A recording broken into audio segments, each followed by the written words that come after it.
I think one of the things that we're most proud of throughout this whole saga that's ultimately had a positive resolution, thankfully, was the role of the players, current, former, and particularly the PFA.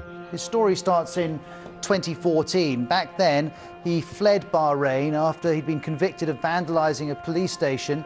He denies those charges, and since then, he's been living in Australia where he'd been granted asylum. But in November, he decided to leave Australia temporarily. He went on honeymoon to Thailand and was arrested at Bangkok airport under an extradition warrant. Firstly, it's important to know, and it's right, that the first thing that Pascal Vale did was contact John Didalitza at the PFA and say, look, guys, we need help.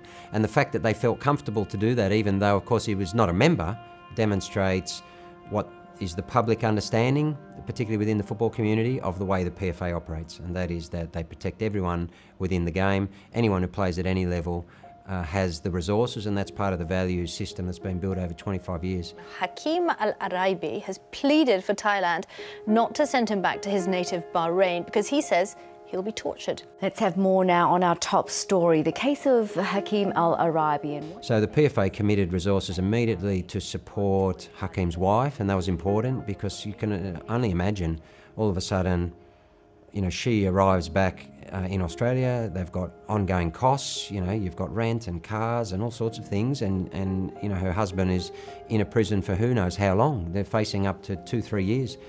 And the world is turned upside down, and it was the PFA who stepped forward with financial resources. We're here for you, from Australia. We're here from Australia. Okay. The players current stepped forward within the women's game straight away. Sam Kerr and a whole bunch of female athletes stepped forward with a Save Hakeem straight away, demonstrating, you know, their strength of character and social conscience. And then, of course, all of the players started coming out with armbands, and it was really the players who led that activism. So right throughout this campaign, it was the PFA and the players and former players themselves who carried everyone along and were able to coordinate through PFA large parts of the social media campaign, provide support that we needed behind, and it was run in a very organic way. It was an urgent matter, it was a matter of great intensity and great pressure, really. We had a kid's life on the line.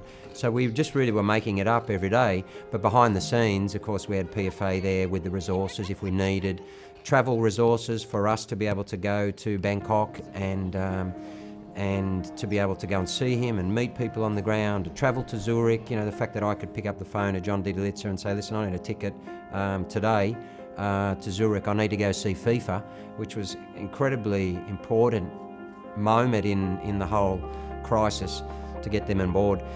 It just speaks volumes for the ability, or I think the strength of values of the player movement.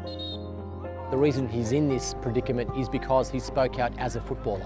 It's indivisible, Hakeem the footballer and Hakeem the prisoner. So it's really important that we use football, we fuse the power of the community and use it as the battering ram to get him out of that jail. Breaking news, Prime Minister Scott Morrison and the Minister for Foreign Affairs Maurice Payne have just spoken. Have a listen. Hakeem Al Araibi has left jail. He is on his way to the airport. But as is always in these cases, people aren't home until they're home.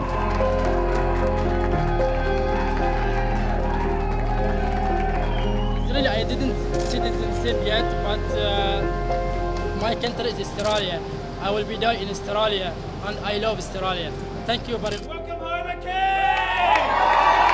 From time to time, players have to step forward and fight big battles for what they believe in, and there's always consequences on the line, whether that was for Hakeem, whether that was for us, whether that was for the PFA, but it doesn't matter. If you believe in something, you have to step forward and you have to go all the way.